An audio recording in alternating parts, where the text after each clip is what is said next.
Bennie Master's lecture. All is like a dream, all is like an illusion. Good day, everyone. Today, I invite you to explore a profound truth with me.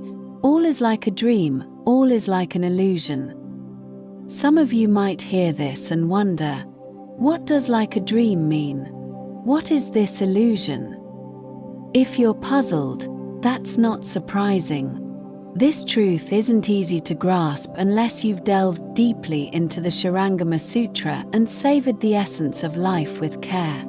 Back when I taught this, I didn't break it down into tiny pieces. Why? Because people then were so familiar with the scriptures that if I explained too much, they'd find it tedious. But now, fewer people have that depth of understanding, and so this truth might feel a little hazy. Staring into the void, all are mere appearances. The Shurangama Sutra lays it out plainly. Everything we see and feel is nothing but an appearance born from staring too long. What's that? It's the concepts we build through repeated conditioning. What tastes good, what tastes bad, what we like, what we dislike, these don't exist on their own. If you'd never been conditioned to them, there'd be no delicious or disgusting. You say this is tasty, that's awful, it's all just habits you've ingrained. This habit is like a breath of air.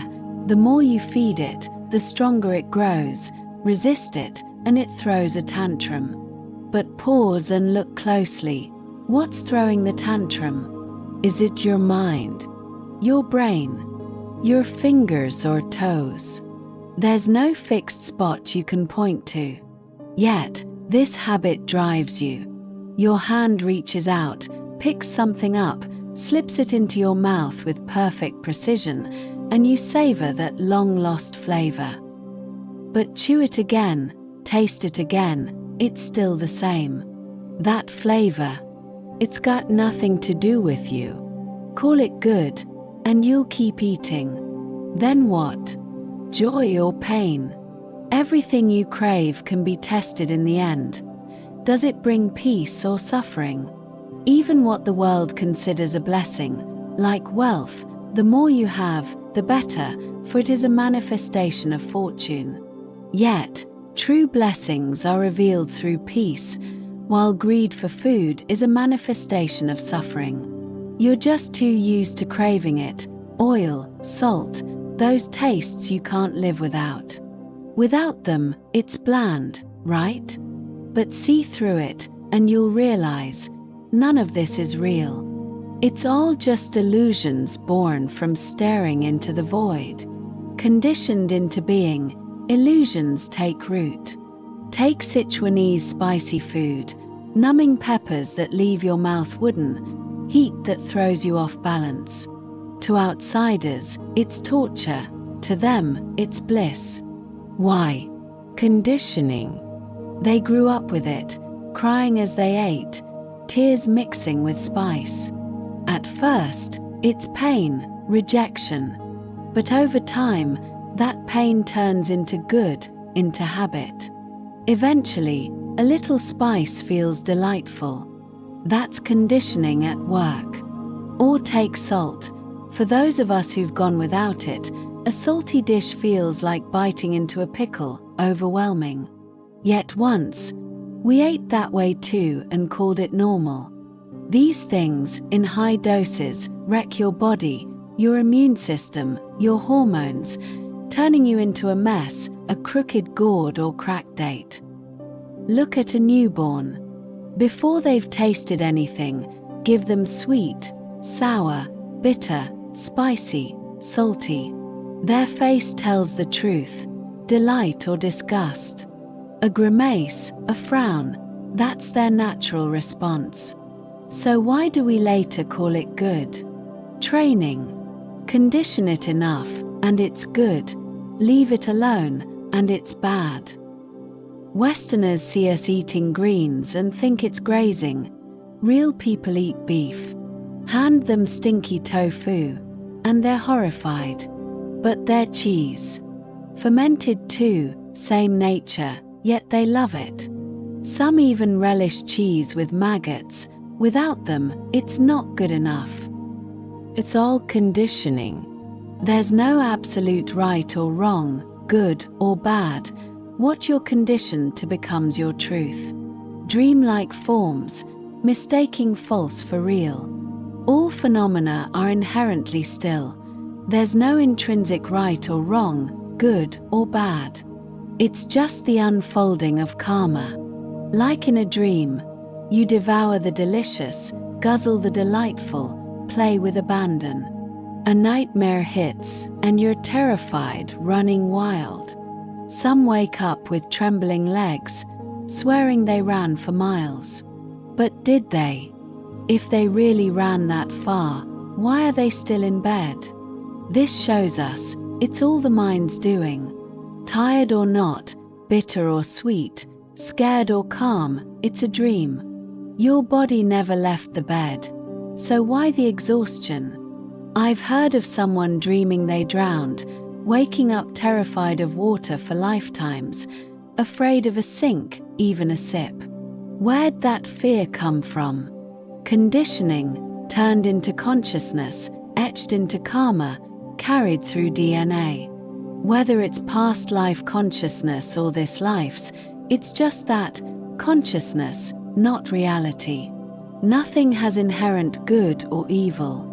We stare into the void, eyes strained, and flowers bloom in the emptiness. Stars dance before us. Squat too long, stand up fast, and you'll see them too. What is it? An appearance from strain. Blood pressure shifts, eyes falter, and illusions arise. Without that strain, you'd see nothing. If you never defined tasty, you wouldn't call it that. It's your repeated conditioning, your training, that shapes it, nothing to do with the thing itself. It's all man-made, mistaken definitions from parents, schools, society. Yet, no matter how it's shaped, it's still a dream. Awakening frees you, illusions bend to will. Wake up, and you'll see, nothing in the dream was real.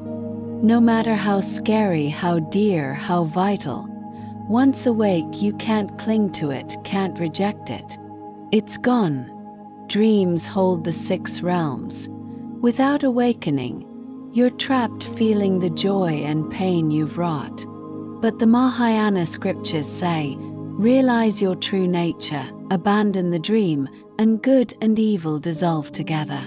Then, even the karma of hell or the fate of an emperor, it's nothing. This dream we've taken as real must be let go, no matter its highs or lows. It's the fruit of mistaking falsehood for truth. You thought it real at the start, so it feels real at the end. But that's not the way of a bodhisattva.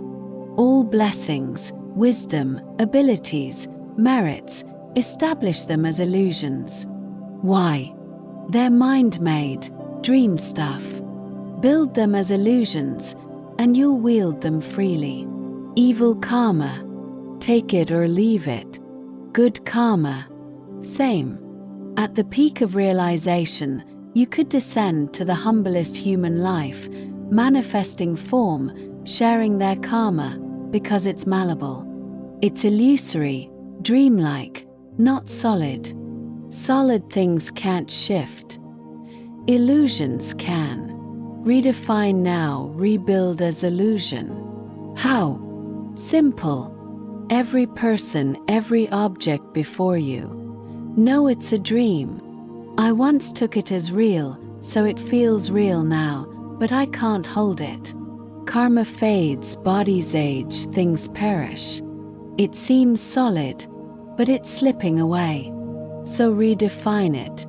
This is dreamlike, illusory, born of karma. When you create anew, do so with clarity. Craft illusions, craft dreams. Being malleable, they'll bend to your will later. It's just a shift in view, from solid to illusory, unshackling old ties, letting the dust fall away. Once clean, Your illusions aren't dirt or stain.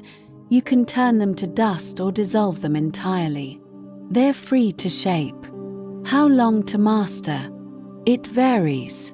Day and night for 21 days might root it firm. Only half a day.